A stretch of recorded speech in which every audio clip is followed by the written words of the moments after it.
Hey guys, we're out in the woods here, and I'm going to dig some wild leek for you. Wild leek is usually one of the first wild edibles that people kind of become accustomed to, and they're pretty predominant in Vermont. I will say that there is a market for them, not so much in the country, but in more urbanized areas where specialized restaurants and specialized food tends to carry a little bit of a higher interest. So it's a edible that is pretty darn easy to identify, and one that many of you maybe already have an experience with. People do sometimes misidentify, and commonly people will think that this is a wild leek. This is not. This is what's called Indian pokeweed or false hellebore, and that is very poisonous, and people have actually become extremely ill thinking they were eating wild leek. Leek is in the allium family, which is just basically, it's the onion family. And it is a strong, sweet onion and excellent in adding to all kinds of dishes. Although, you know, you don't want to eat too many at once. A lot of Vermonters have stories of having butter and leek sandwiches for lunch and being made fun of, or leaving that sandwich in their backpack, and it gets pretty odoriferous after a while. So I may catch some flack for this, but if you notice here, I'm in this kind of field of leeks right here, and well, forested field, if you will. But meaning there's a lot of them in some places, and if you see signs of overharvest, you know, let them be. You can just pick the leek stem, and you'll get this, you know, lance-like leaf here with what we call parallel venation. So the venation, or the way in which nutrients are transported up the plant, is parallel to one another in these kind of fine parallel stripes. It's the same with the false hellebore, but if you can see here, the false hellebore is so much more pronounced. But I think the biggest giveaway is just simply that these things smell like an onion.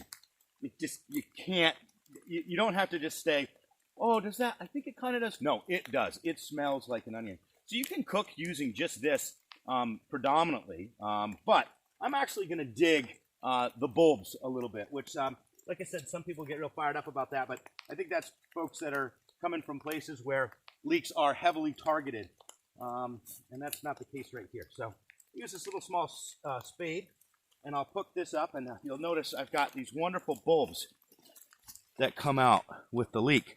Those are packed with the flavor that we're after. And actually, I've harvested these all the way into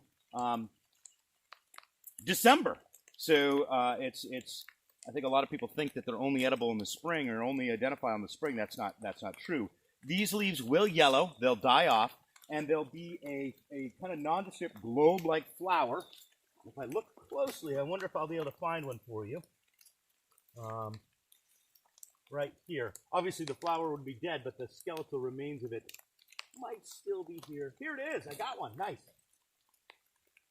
So this stays up all the way in through September, October, November, and that's the old flower of the leek. On top of that, there are these little, you can even see one right there, seeds.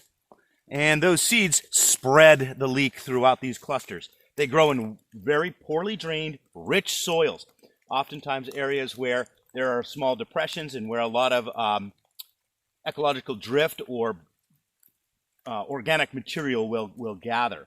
So if you dig into these later on, you'll get an even bigger bulb. So I'm going to pick a few of these, really good in soups. Today we're going to make something a little different out of them. But I'm only going to take, you know, about 2 or 3 clusters. That's going to be enough for our demonstration back home, but also for my family to eat tonight. So hopefully you can go find these. Remember, you need to double check with a parent in your house before you eat them. But the dead giveaway, lance-like leaf, parallel venation, not as large or as predominant venation as, say, the pokeweed, and they smell like onion. You'll see a lot of hepatica, blue cohosh, toothwort.